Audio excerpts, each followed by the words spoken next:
Hey guys, Certified Dork here, and this is my top 5 favorite games of 2017.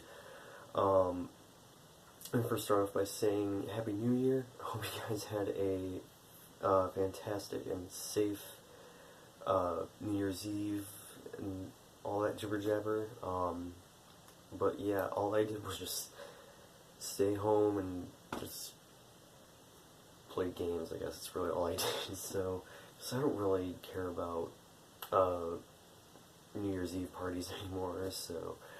But anyways, so this is my personal top 5 list of games that I really enjoyed from 2017, and yeah, I mean, to be honest, I didn't really play many games. Well, I did play good share games, but I didn't play everything, and there were definitely a lot of games that I missed that I really wanted to play. So this is just of the games that I've played and the games that I personally really enjoyed. So yeah, before I get to that, first off, gonna say like a rule to, first off, no remasters or remakes or anything. And like I said, this is my personal list. So first I do want to give an honorable mention though to the re-release of 1.5 and 2.5 on PS4. This is the best way to play these games. I mean, it's a re-release of the PS3 compilations, but they play way better now. They have way better load times, playing 1080p 60 FPS.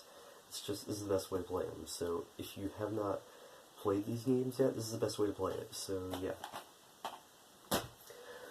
Hopefully they do release it on Xbox One, even if it's after Kingdom Hearts 3 comes out.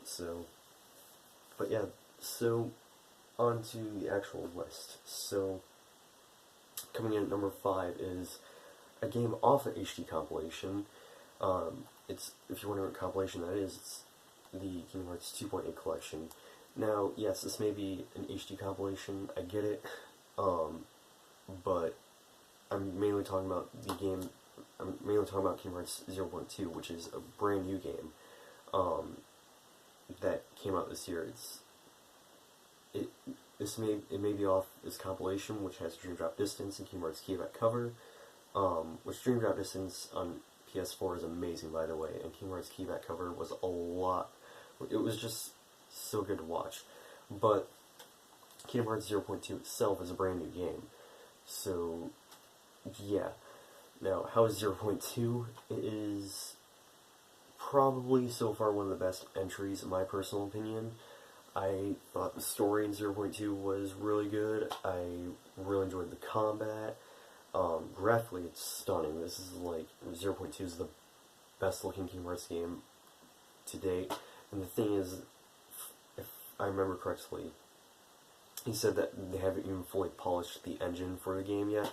So Kingdom Hearts 3 is supposed to look a bit better. So, but yeah, 0.2 gameplay-wise was amazing. The story was really good.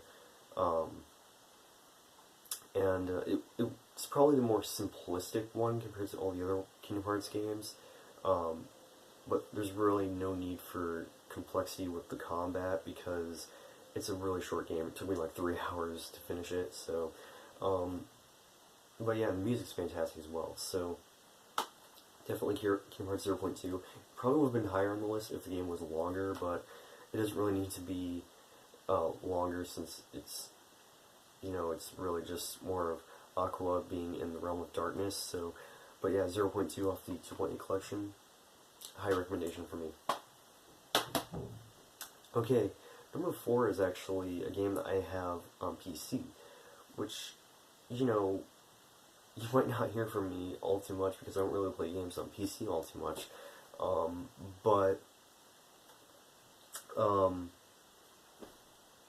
Yeah, the game I'm talking about is actually, it's kind of a Guitar Hero game, but, well, to get to the point here, I'm talking about Clone Hero.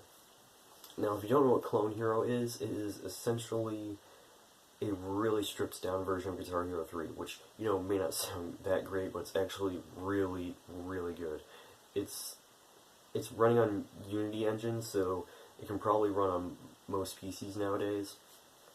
But what makes it so great is that, while it may just only be the quick play mode of Guitar Hero 3, it's actually really easy to install custom songs onto it, which is the main reason why I got it. And what's awesome is that the community took the songs from the actual games and sort of translated them into Clone Hero.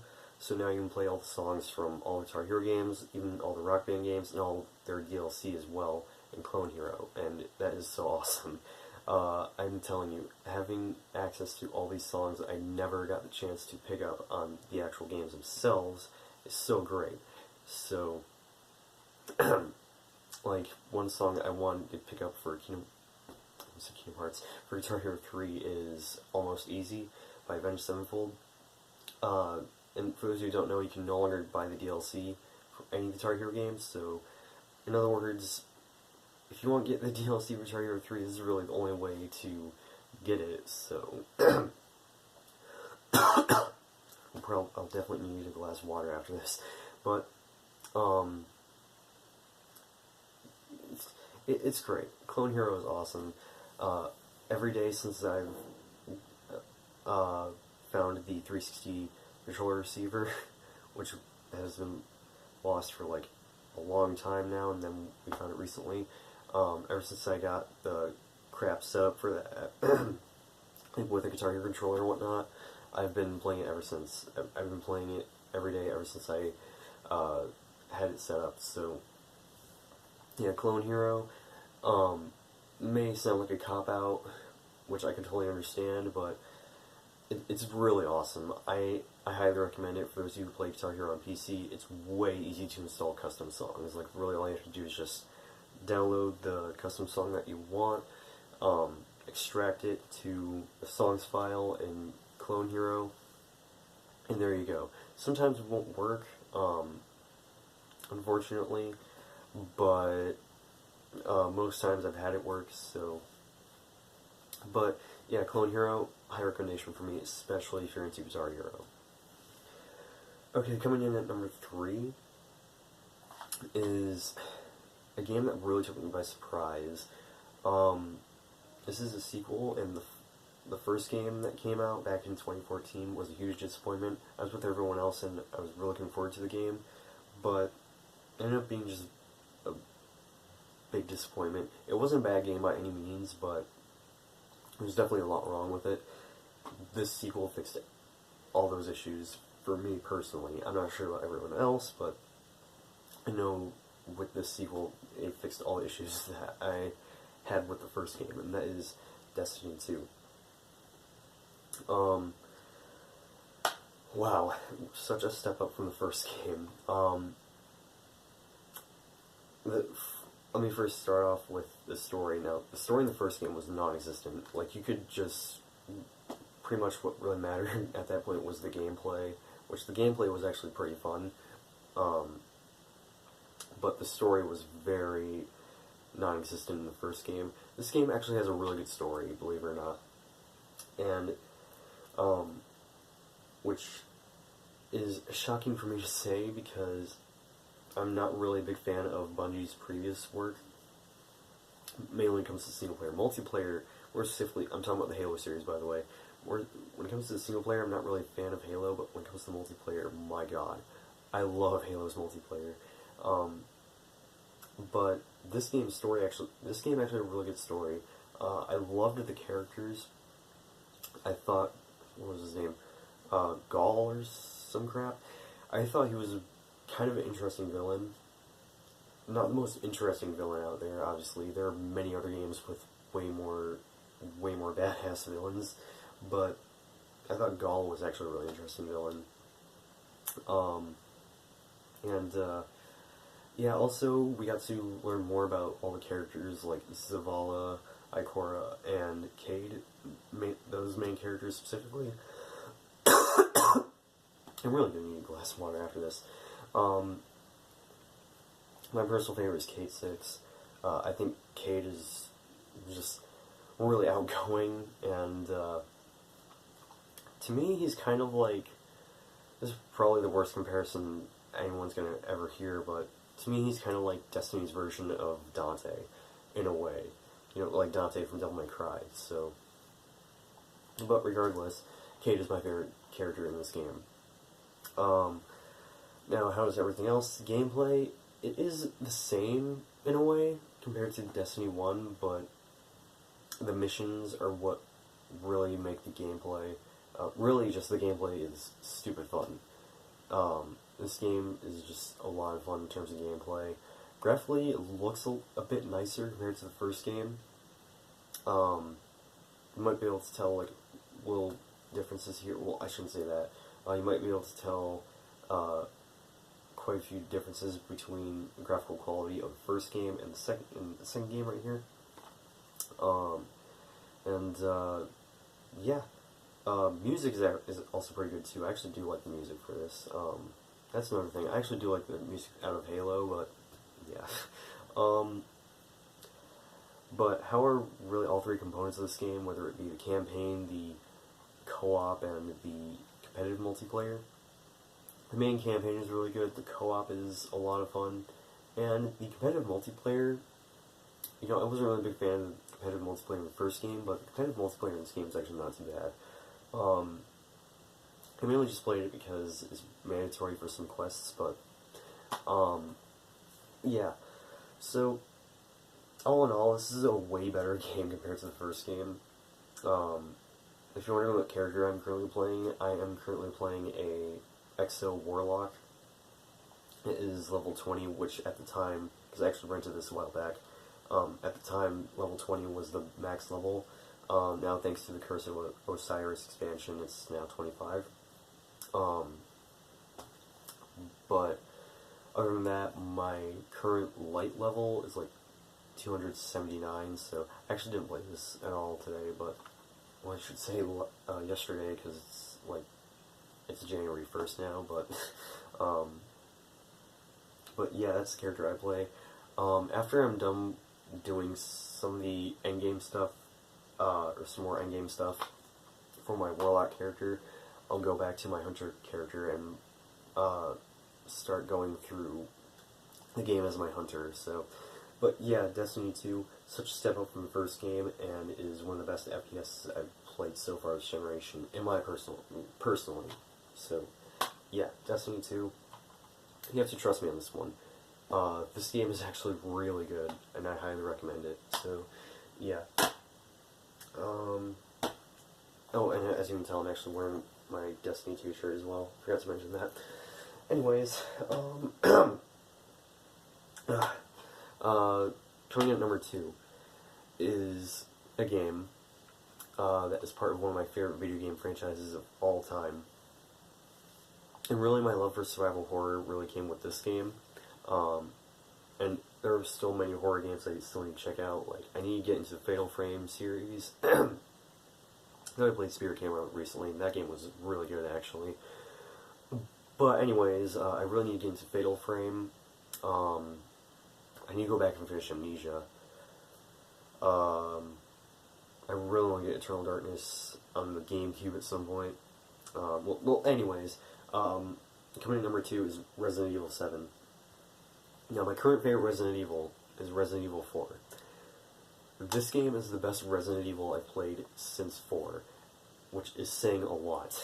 You know, some of the games that came before this, but after Resident Evil 4, you know, they didn't really feel like traditional Resident Evil. Really, the only game that I played that felt like a traditional Resident Evil was definitely Resident Evil Revelations. And when I played Revelations 2, I've only played the first episode of Revelations 2. But Revelations 2 was awesome, though, because raid mode was a blast. But, yeah, I did play halfway, like, half of Resident Evil 5, and I actually enjoyed it.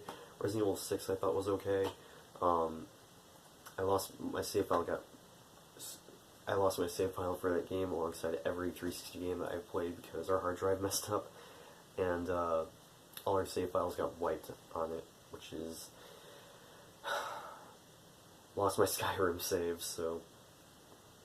I was planning on waiting it on PS4 anyways, so... Yeah, I got like a decent ways through the entirety of Resident Evil 6. I finished Leon and Chris's campaigns. I got halfway through Jake's campaign, and then that's when our hard drive got messed up, so. But, yeah, and then I also played Operation Raccoon City, which I personally really enjoyed. I know a lot of people didn't, and I can totally understand why, but I personally liked Operation Raccoon City. And then I also liked the 2 Chronicles games. Those were also really good. So, but Resident Evil 7 is the best Resident Evil I've played since 4. It fixed all the issues that Resident Evil has been going through the past couple of years. Like the lack of feeling like a survival horror game. Now this game feels like a horror game. And it goes back to like old school Resident Evil, so like limited ammo.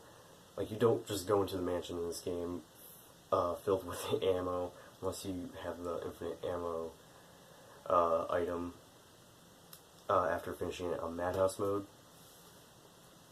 But you don't just go in and have like billions of bullets and have an assault rifle on you. You go in just without anything, pretty much, and you just... I just lost my train of thought suddenly. Oh, so, yeah, limited ammo, limited resources in general, and actually a bit of backtracking.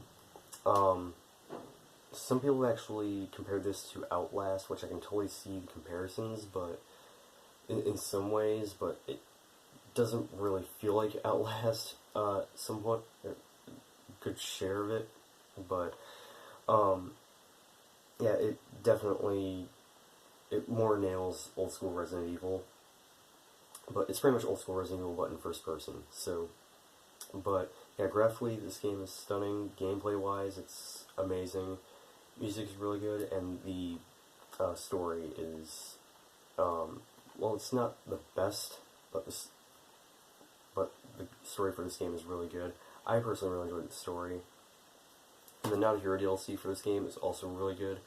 I tried going through this game is Not a Hero DLC on professional mode, and I just gave up because you're just armed with a knife for like a good, for pretty much all of what I played in the Not a Hero DLC on professional mode, you're just armed with a knife. That's all you have. But otherwise, I really enjoyed the Not a Hero DLC. And the final boss for Not a Hero DLC, personally, I think is one of the best bosses in Resident Evil 7 in general. So, but yeah, Resident Evil 7, huge recommendation for me, especially if you're a fan of Resident Evil. And lastly, my favorite game of 2017 may come to a shocker. No, it's not Breath of the Wild. I don't own the game, unfortunately. I don't even own a Switch. I own a Wii U, but so I could get Breath of the Wild, but I'm getting it on the Switch because portability. But anyways, my favorite game of 2017 has got to be Persona 5. Honestly, and I know some of you might be tired of hearing that, but honestly, this game really won me over everything else I played this year. Won me over Resident Evil 7, won me over Destiny 2, won me over everything. I thought the story in this game was amazing. I personally really enjoyed the story. I know some others probably preferred like Persona 3 or Persona 4, which, actually, before I move on, here's my history of Persona. The first one I played was Persona 4, which I played on an emulator. I only played it for like 3 hours, and I really enjoyed my time with it, but I stopped playing it because I was running the emulator on a very shitty PC.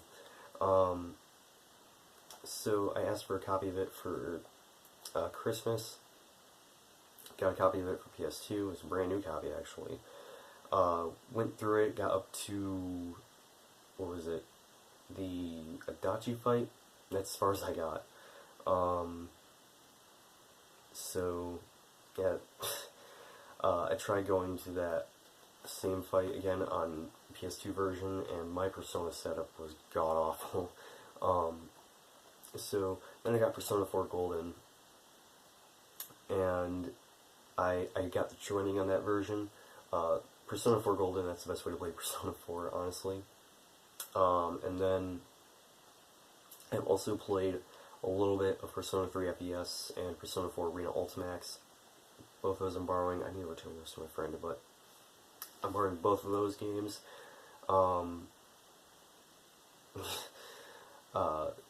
Yeah, and then I've also watched the first 2 episodes of the Persona 4 anime, subbed and dubbed. But I never got around to finishing it. I have the complete series on Blu-ray now, so... But yeah, that's really my experience with Persona. Oh, I have played Persona 2 Innocent Sin, but just a little bit, so... Yeah, that's really my whole background with Persona. I played Persona 2 after I played this one, so... But... Yeah, so anyways, I thought the story in this game was amazing. I loved the characters. Haru, I do gotta agree with someone on Facebook. Haru was introduced really poorly, and character development for her was just meh. Honestly, she just wasn't really that interesting to me personally. But yeah, as for the combat and all the new stuff you can do, like outside of dungeons, or palaces I should say, the combat is amazing. Like, I thought Persona 4 had some amazing combat. This game has even better combat. It's...